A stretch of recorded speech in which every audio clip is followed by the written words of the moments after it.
Assalamualaikum warahmatullahi wabarakatuh. Saya Muhammad Sirajul Munir. Di sini saya akan menjelaskan mengenai bisnis intelligence ya, dimana di sini itu yang akan saya jelaskan nanti berupa studi kasus, yaitu studi kasus yang ada di UAE gitu, sebuah organisasi yang ada di UAE. Nah, selanjutnya agenda-agenda yang ada pada video ini pertama yaitu pengertian bisnis intelijen, manfaat penerapan bisnis intelijen untuk perusahaan, permasalahan yang ada, tujuan penelitian, solusi atas permasalahan yang ada, tahap-tahap penerapan PI, juga ada hasil penelitian PI dalam NFPC. Nah, NFPC ini adalah perusahaan yang nanti ya yang digunakan menjadi studi kasus seperti itu. Nah, selanjutnya kita mulai dari pengertian bisnis intelligence terlebih dahulu. Nah, bisnis intelligence di sini adalah sebuah pendekatan strategis ya, di mana pendekatan ini itu menggunakan alat analisis untuk mengumpulkan dan mengintegrasikan informasi dan menerapkan aturan bisnis serta memastikan keluaran informasi organisasi yang sesuai. Nah, yang dimaksud di sini kurang lebih adalah jika sebuah perusahaan seperti itu dalam perusahaan tersebut memiliki data. Nah, data tersebut itu nantinya akan dikumpulkan dan juga akan dianalisa gitu, sehingga nanti mengeluarkan input yang sesuai yang diinginkan oleh perusahaan tersebut gitu. Kurang lebihnya seperti itu. Nah, selanjutnya adalah manfaat penerapan PI untuk perusahaan. Nah, manfaatnya apa aja sih untuk menerapkan PI? Nah, di sini kita bisa melihat ya, dengan menerapkan PI kita dapat menghemat waktu dan juga memaksimalkan keuntungan, menghemat biaya pengeluaran, mengetahui kebutuhan pelanggan, dan juga membantu untuk mencapai tujuan perusahaan. Nah, dengan cara apa? Yaitu dengan cara menganalisa data dan memberikan pilihan terbaik dari pilihan-pilihan yang ada seperti itu. Dengan adanya analisa data dari BI, maka kita bisa tahu nih kalau misalnya kita pilih pilihan ini kita akan mendapatkan apa gitu. Misal kita pilih pilihan ini kita akan mendapatkan apa berdasarkan dari data yang sudah ada seperti itu. Nah, selanjutnya ada di permasalahan yang ada. Nah, di permasalahan yang ada ini berarti adalah permasalahan yang ada pada perusahaan yang menjadi studi kasusnya. Nah, di sini perusahaan NFPC itu mengalami penurunan pendapatan dalam beberapa tahun terakhir. Nah, kenapa? Karena dia tidak bisa menganalisa kebutuhan pelanggan dari perusahaannya tersebut gitu. Apalagi pelanggan berdasarkan dari wilayahnya gitu. Nah, perusahaan ini juga tidak memiliki alat otomatis untuk mengolah informasi gitu. Nah, karena itu jadi tuh perusahaan tersebut kalau mau mengolah informasi itu membuang-buang waktu gitu yang sangat banyak gitu, sehingga nanti terjadi sebuah kerjaan bisnis yang tidak efektif dan efisien seperti itu untuk menghasilkan laporan dari informasi-informasi yang ada. Nah, selanjutnya adalah tujuan penelitian ini. Nah, di sini tuh tujuan penelitiannya adalah bermaksud untuk menemukan solusi dari permasalahan yang ada pada perusahaan tadi, NFPC. Nah, dengan cara apa? Yaitu dengan cara meningkatkan manajemen dalam proses produksi dan distribusi NFPC dengan memasukkan unsur-unsur PI yang ada di perusahaan ini nanti dimasuki oleh unsur-unsur PI gitu berdasarkan indikator-indikator utama yang diusulkan oleh penelitian ini. Jadi dari permasalahan tadi gitu kita menemukan solusinya menggunakan cara bisnis intelligence seperti itu kurang lebih. Nah, solusi atas permasalahan yang ada itu adalah seperti ini ya. Nah, karena tadi menggunakan BI, maka di sini solusi dari permasalahan yang ada itu memerlukan komponen-komponen dari BI gitu.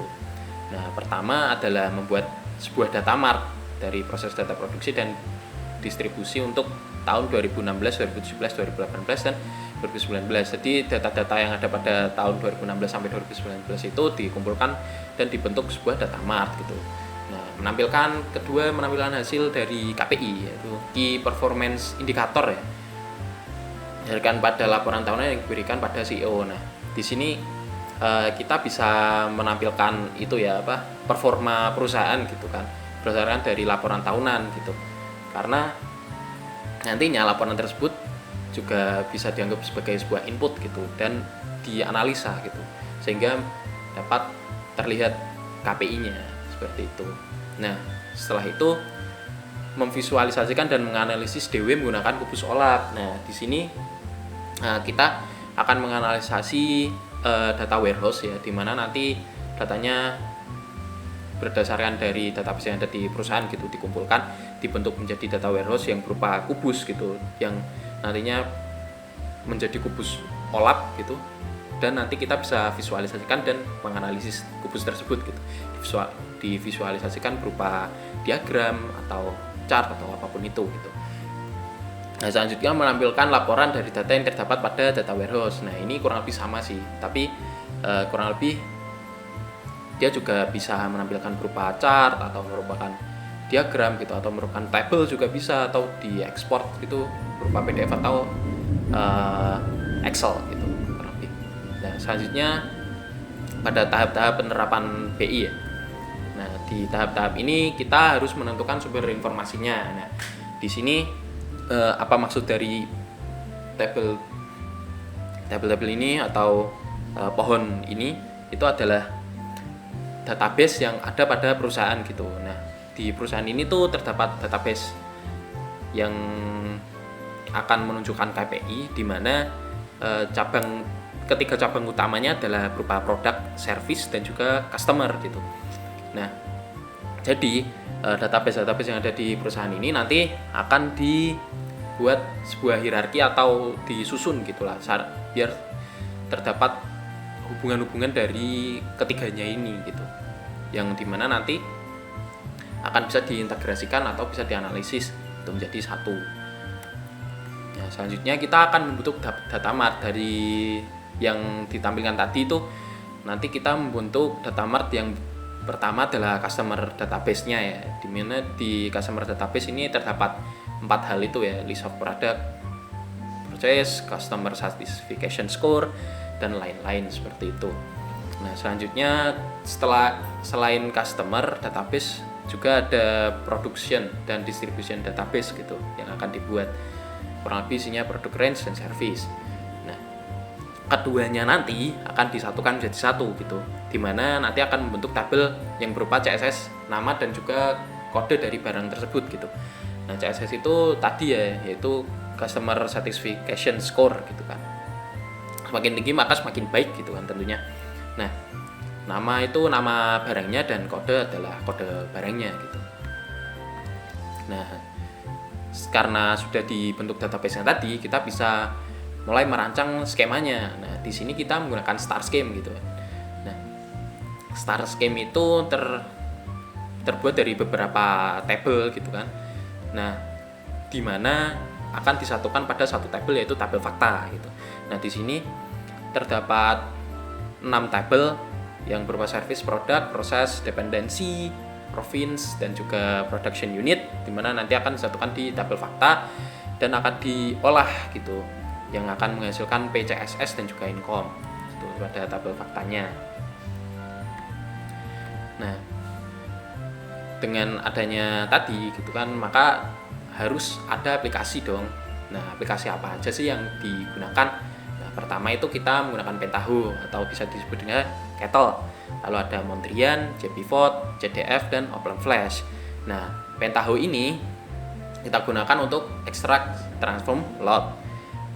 Mondrian digunakan untuk melakukan analisis OLAP. JPVOT digunakan untuk membuat laporan. JDF untuk membuat dashboard, dan juga OpenFlash chart digunakan untuk library, di mana library tersebut nantinya akan digunakan pada pembuatan dashboard. Nah, selanjutnya integrasi data gitu. Nah, di sini pada integrasi data itu kita melalui 3 jalan, yaitu diekstrak menggunakan Kettle atau Pentaho tadi. Selanjutnya data yang sudah diekstrak itu nanti akan ditampung dalam berupa tabel-tabel gitu kan, seperti yang ada di star scheme tadi. Nah, selanjutnya akan dikoneksikan gitu. Nah, karena tadi kan ada 6 tuh, 6. Terus nanti dia akan dikoneksikan menjadi satu gitu agar bisa dianalisa data-datanya.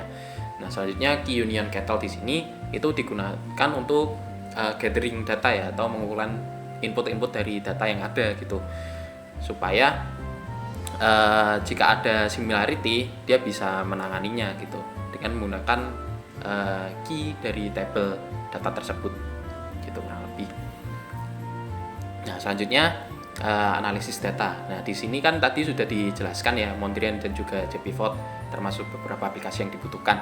Nah, Mondrian itu kurang lebih fungsinya itu mengubah data rasional menjadi SQL ya, dimana Mondrian juga nanti bisa mengubah data menjadi sebuah visual gitu, misal seperti grafik gitu atau chart gitu.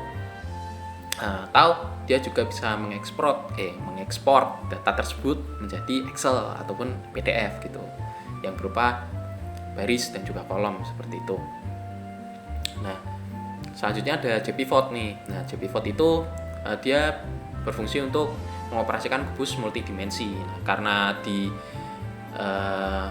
BI atau di Business Intelligence ini nanti datanya yaitu yang di-save di data warehouse berupa kubus gitu kan, dimana kubus tersebut itu kan tidak bisa dioperasikan secara biasa ya, seperti SQL biasa tersebut kan tidak bisa gitu.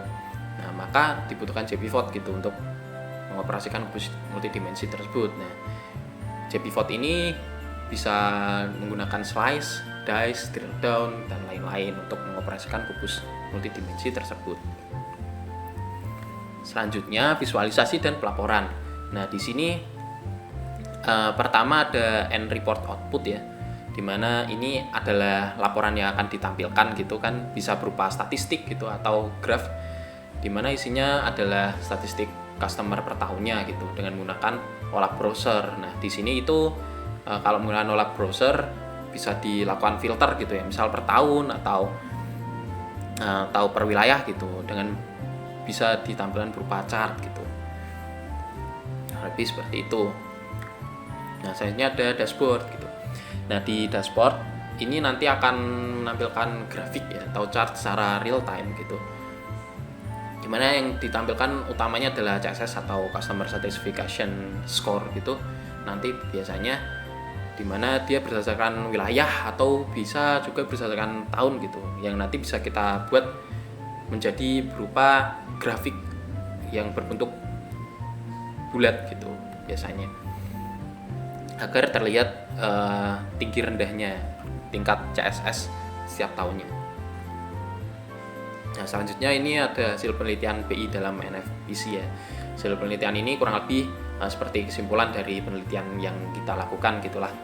Nah, hasilnya itu skema startnya yang tadi kita buat itu dianggap sebagai yang paling sesuai ya untuk perusahaan ini gitu, karena dianggap lebih efisien dan lebih mudah dibandingkan skema lain gitu. Sedangkan yang arsitektur OLAP-nya kita menggunakan rollup gitu di sini.